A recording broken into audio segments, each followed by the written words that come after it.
Ed and Lorraine Warren are the most renowned demonologists and parapsychologists in the field of the paranormal. However, there are instances where the Warrens have been involved in sketchy things behind the scenes that you may not know about.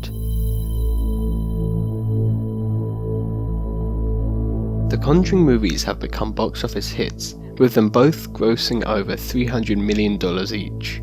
However, there is no Enfield Account in the Warrens' case files, so how is it possible for Lorraine Warren to verify any information about the Enfield poltergeist if there is no proof that she or Ed had participated at all in the Enfield poltergeist investigation? As well as that, there is evidence from one of the original investigators on the Enfield case to suggest that when the Warrens arrived at Enfield, they deemed the family as fakes. More evidence suggesting the Warrens could be phonies comes from the radio show Darkness Radio, where they interviewed Guy Lone Playfair, who was on the original Enfield poltergeist investigation team when the paranormal activity was at its peak. In this interview, Playfair discusses the lack of involvement of the Warrens in the Enfield case. Mr. Playfair, I'm sure you're familiar with Ed and Lorraine Warren and their research and work. Have they ever worked along with the Society for Cyclical Research? No. I bumped into Ed Warren once or twice, and Lorraine, and I got the impression that Ed Warren was,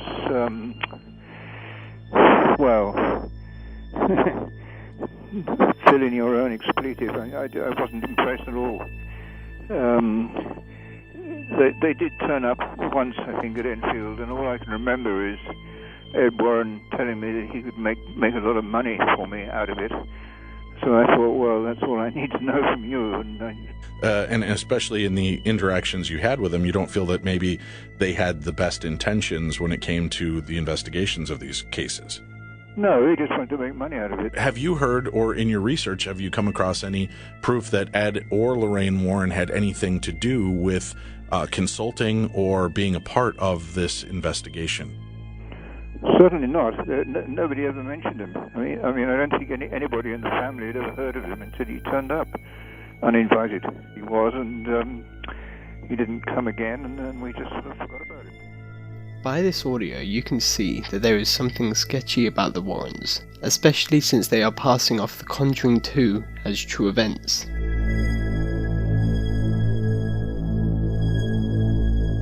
At this point, the haunting of Amityville has been questioned about its authenticity for decades now. There is a lot of evidence suggesting that the Amityville horror was a hoax and faked by the Warrens. An example of this comes from Joe Nickell, who writes books about the paranormal, for example The Science of Ghosts and the true stories behind Hollywood's scariest movies.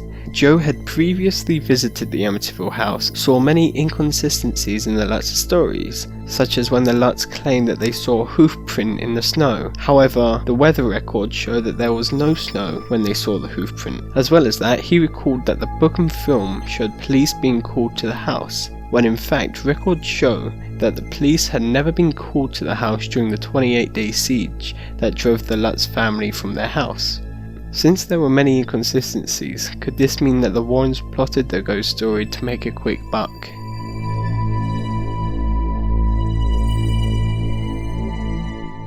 The movie The Haunting in Connecticut was based on the best-selling paranormal book In a Dark Place, The Story of a True Haunting, which was co-written by Ed and Lorraine Warren and Ray Garton, amongst other writers. However, according to the Horror-Bound magazine, Ray Garton said that when he interviewed all the family members about their experiences, he soon realized that there was a problem. He said, "I found that the accounts of the individual Snedekers didn't quite mesh. They couldn't keep their stories straight. I went to Ed with this problem," of which Ed says, "Oh, they're crazy," as well as saying, "You've got some of the story, just use what works and make the rest up and make it scary." From this you can imagine that the Warrens didn't care much for the well-being of the Snedeker family and instead was simply fueled by money and publicity.